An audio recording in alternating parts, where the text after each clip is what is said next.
আসসালামু আলাইকুম। শুরু করছি দ্য সাইলেন্ট ম্যানর পর্ব 50, লেখিকা ডায়না ইমরোজ লাকি।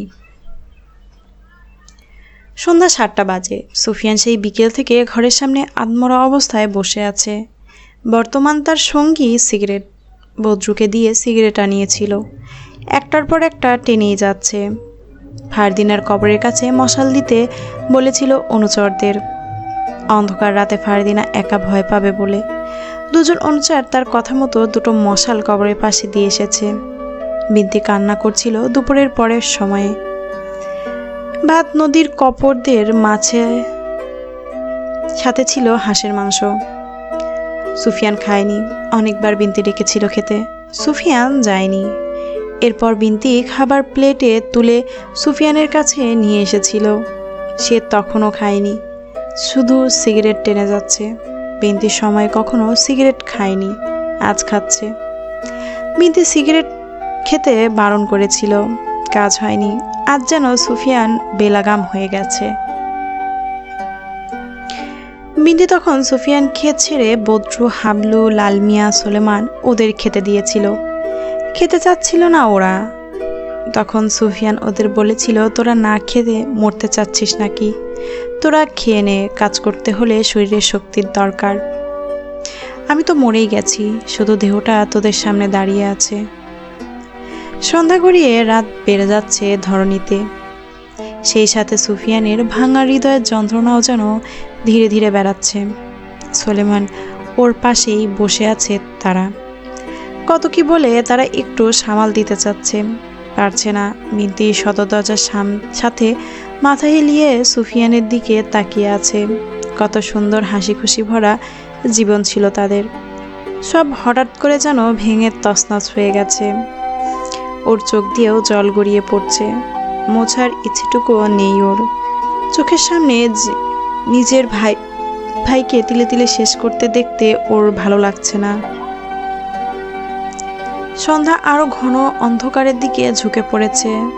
চারপাশে মানুষের উপস্থিতি থাকলেও বাড়ির আঙিনায় এক অদ্ভুত নিস্তব্ধতা, যেন কেউ শ্বাস ফেলার তাও শোনা যাবে। ফারদিনা কবরে দুটো মশাল টিমটিম করে জ্বলছে। হাওয়া বয়ে গেলেই আগুনের শিখা দুলে উঠছে, যেন বাতাসেও ফারদিনার আতঙ্ক, তার নির্জনতা, তার অভিমান সবকিছু বহন করে আনছে।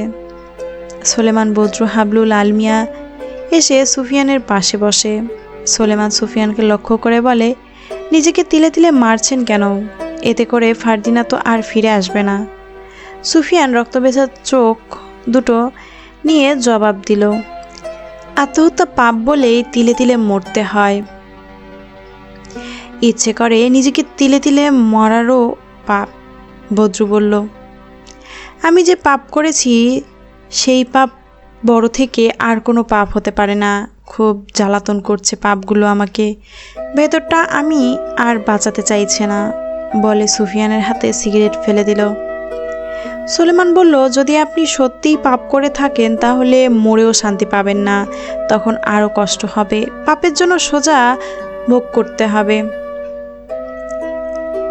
সুফিয়ানের চোখ তুলে ওর দিকে তাকায়, মর্মাহত কণ্ঠে বলে, বেঁচে থেকেই কঠিন সাজা ভোগ করছি, মরে গেলেও আবার সাজা ভোগ করতে হবে। কি ভাগ্য আমার! চোখ ভরা জল তার। বিন্তি সুফিয়ানের হাহাকার সহ্য করতে পারছে না, চাপা স্বরে কেঁদে উঠল। ওর কান্নার শব্দ পৌঁছালো সুফিয়ানের কানে। সে ঘুরে তাকালো পেছন পানে। বিন্তি দাঁড়িয়ে আছে দরজার চাপে। সুফিয়ান হাত বাড়িয়ে ডাকলো, ওকে আয়, ভাইয়ের কাছে আয়। বিন্তি ধীর পায়ে সুফিয়ানের কাছে গেল, তার পাশে বসলো। সুফিয়ান বিন্তির দিকে তাকিয়ে বলল, ভাইয়ের আজ করুণ অবস্থা হয়েছে, কষ্ট হচ্ছে নিশ্চয়ই তোর।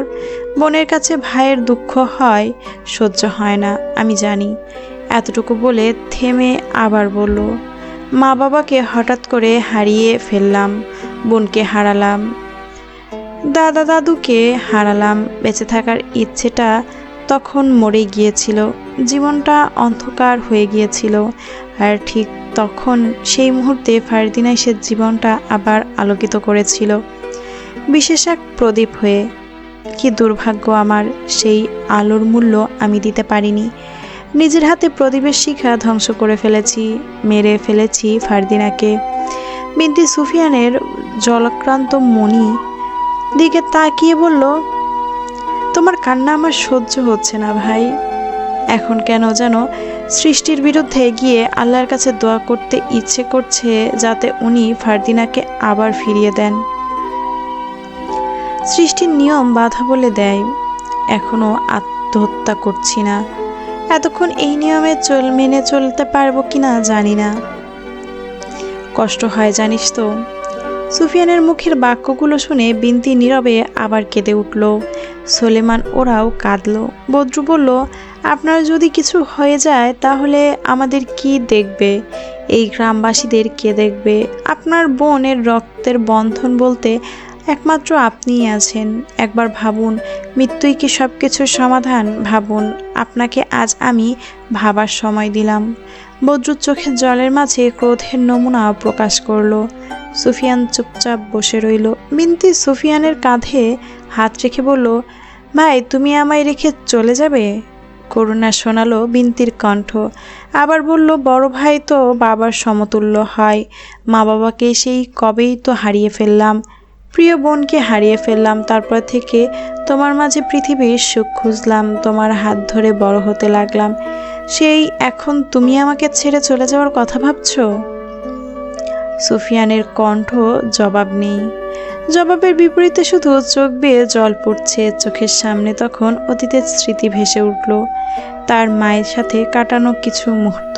বিনতি যখন খুব ছোট তখন থেকেই ও সুফিয়ানের ভক্ত। ভাই বোন বলে সুফিয়ানকে সারা দিন বিরক্ত করত। সুফিয়ান একদিন বিনতিকে বলেছিল, তুই আমাকে আর বিরক্ত করলে চলে যাব তোর থেকে, তখন আর আমায় পাবি না। শুনে ছোট্ট বিনতি ফ্যালফ্যাল করে তাকিয়েছিল তার দিকে। এরপর আচমকা বাঁধ ভাঙার মতো কেঁদে উঠেছিল। ফারিনা বেগম সেদিন সুফিয়ানকে বলেছিল, তুই কখনো বিনতির মনে আঘাত দিয়ে কথা বলবি না। মানুষ তো চিরদিন বেঁচে থাকে না, একদিন আমিও বেঁচে থাকবো না। কথা দে আমার অনুপস্থিতিতে এবং আমি না থাকাকালীন কখনো বিনতিকে কষ্ট দিবি না। ও তোকে খুব ভালোবাসে। সুফিয়ান হেসে উঠল। তার মাকে জড়িয়ে ধরে কথাও দিয়েছিল। আর সেই দিনটা সুফিয়ানের মনে পড়ল। বিনতি নিজের কাঁধে শুয়ে বলল, কাঁদিস না, যাব না আমি কোথাও, তোর জন্য না হয় থেকে যাব দুনিয়ার বুকে। সুফিয়ানের কথায় জোর নেই, তবু বিনতি বলল, সত্যি তো ভাইয়া? বলে সুফিয়ান দীর্ঘশ্বাস ফেলল। বিনতি সোজা হয়ে বসে বলল, তুমি আজ কতদিন ধরে খাওয়া দাওয়া করছো না? আজ অন্তত কিছু খেয়ে নাও, তোমার পছন্দের হাঁস রান্না করেছি, খাবে? সুফিয়ান মৃদু হেসে না বলল, পরে খাবো, এখন একটু হেঁটে আসি, সেই কখন থেকেই তো বসে আছি। সুফিয়ান খাবে না বিনতি নিশ্চিত হলো, তবু মিথ্যে হাসি নিয়ে বসা থেকে উঠে ঘরের ভেতরে চলে গেল। সোলেমান এসে দাঁড়ায় সুফিয়ানের সামনে। বলল, চলুন, ছোট যে চায়ের দোকানটা আছে ওই দিকটা থেকে হেঁটে আসি। সুফিয়ান উঠল। একটানা ঘন্টা কয়েক বসে থাকলে কোমর ব্যথা হয়ে যাওয়ার কথা। সুফিয়ানের শরীরে ব্যথা অনুভব করতে পারছে না। দাঁড়িয়ে সবার আগে ফারদিনার কবরের দিকে তাকালো। দূর থেকে মশালের আলো দেখা যাচ্ছে, টিপ টিপ করে জ্বলছে। সিন্ধুতলি গ্রাম থেকে শহর কাছে বলে গ্রামকে ঠিক গ্রাম বলে মনে হয় না। রাস্তায় বের হলেই মানুষের বেশ আনাগোনা দেখা যায়। হায়দার বাড়ির সামনে সরু রাস্তা, রাস্তার ঠিক কিছুটা পাশেই নদী। নদীর হলেও আয়তনে বড়, সমুদ্র বললেও ভুল হবে না। সুফিয়ান হাঁটছে রাস্তার পাশ ধরে, তার পেছনে বদরুল ওরা। বেশ কিছু দূর এগিয়ে চায়ের দোকানে বসলো তারা। দোকানে গিয়ে গ্রামবাসীরা বসে আছে। ওনারা সুফিয়ানকে দেখে উঠে দাঁড়িয়ে পড়ল। সুফিয়ান ওনাদের বসতে বলল। একজন গ্রামবাসী তখন সুফিয়ানকে লক্ষ্য করে বলল, আপনার অহংকার নেই? সুফিয়ান তাচ্ছিল্যের হাসি দিল, বলল, অহংকার করে কি হবে? রুহটা আল্লাহর দান, রুহটা চলে গেলে দেহটা মানুষের নিয়ন্ত্রণে, কিছুই তো আমার না। কিন্তু তারপরও কিছু মানুষ এই ক্ষণিকের ক্ষুদ্রতম সুখের জন্য কত নিকৃষ্ট কাজ করে। সুফিয়ান বাঘকে নিজের দিকে ছুড়ল। সেও প্রতিশোধের সবচেয়ে বাজে কাজটা করেছিল। আজ সে অনুতপ্ত, আগুনে জ্বলে পড়ে ছারখার হয়ে যাচ্ছে।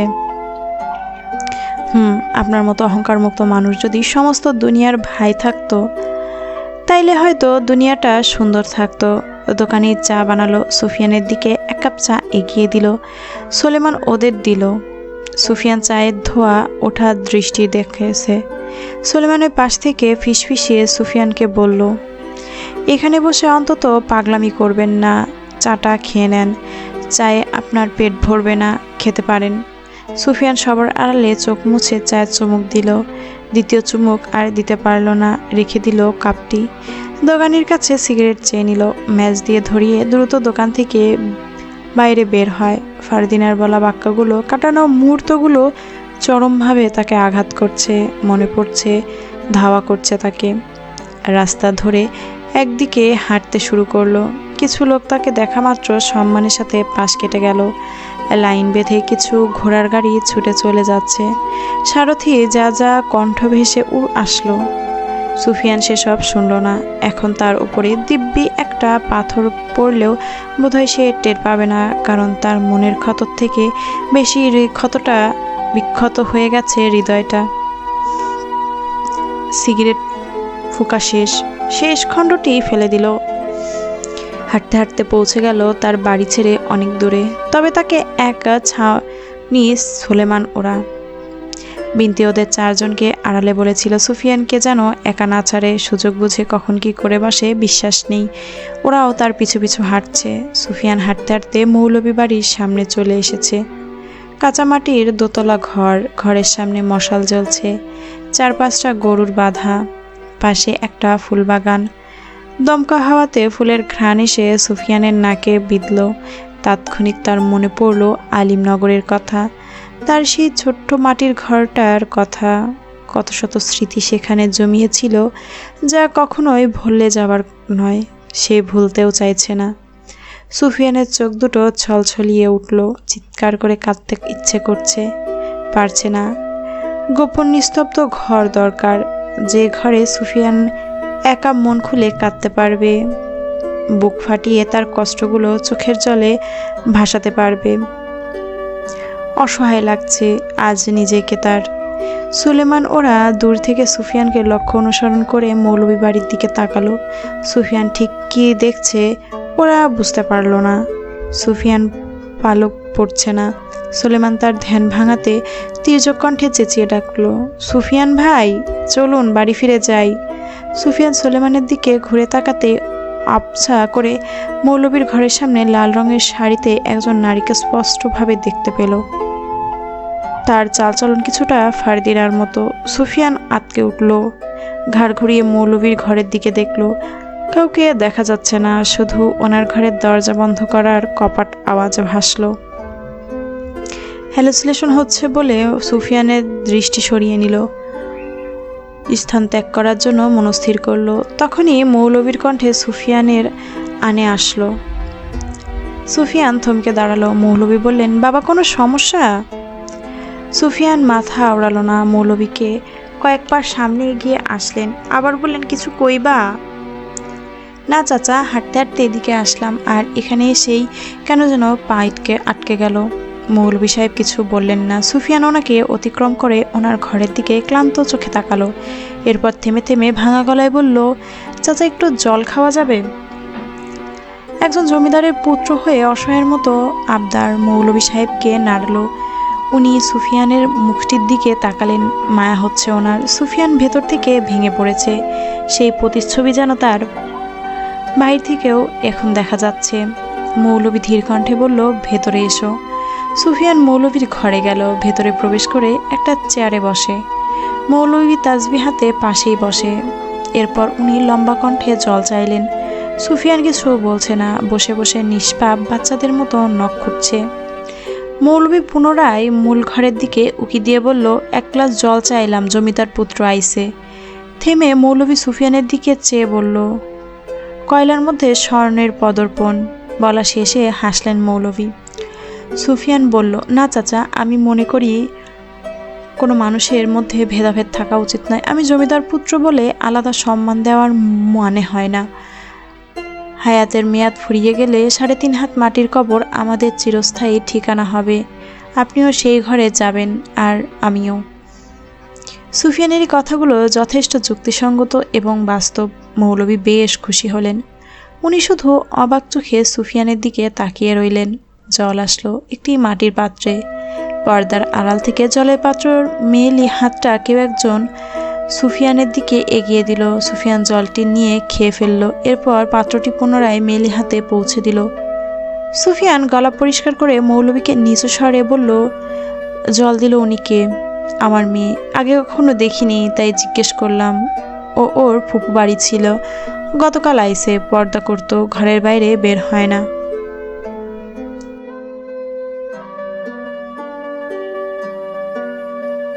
সুফিয়ান তখন ভুল দেখেছে বলে নিশ্চিত হলো। কয়েক মুহূর্তের জন্য মৌলভীর মেয়েকে ফারদিনা ভেবেছে। নিজেকে সামলাতে হবে। যাকে তাকে সে ফারদিনা ভাবতে পারে না। ফারদিনার মতো আর কেউ নেই। সুফিয়ান মৌলভীর ঘর ছেড়ে বেপরার মতো বের হয়ে আসলো। পথ হারিয়ে ফেলেছে যেন। কোথায় যাবে ঠিক বুঝতে পারলো না। বুকটা হঠাৎ ভার হয়ে গেল। সুফিয়ানের পথ আটকে দাঁড়ালো। বলল, ওইদিকে আপনার বাড়ি না, ভুল পথে কেন যাচ্ছেন? চলুন আমাদের সাথে। সুফিয়ান ভেজা গলায় বলল, মৃত্যু খুঁজছি। কোথায় গেলে নিজেকে দুনিয়ার বুক থেকে মুক্ত করতে পারবো সেই পথ খুঁজছি। বেঁচে থাকাটা আমার জন্য এখন সব থেকে বড় লড়াই হয়ে যাচ্ছে। আমি বোধহয় বেঁচে থাকার লড়াইয়েও হেরে যাব বলে সুফিয়ান রাস্তায় হাঁটু গেড়ে ধপাস করে বসে পড়ল। তার কান্না দেখে সোলেমানেরও কেঁদে উঠল।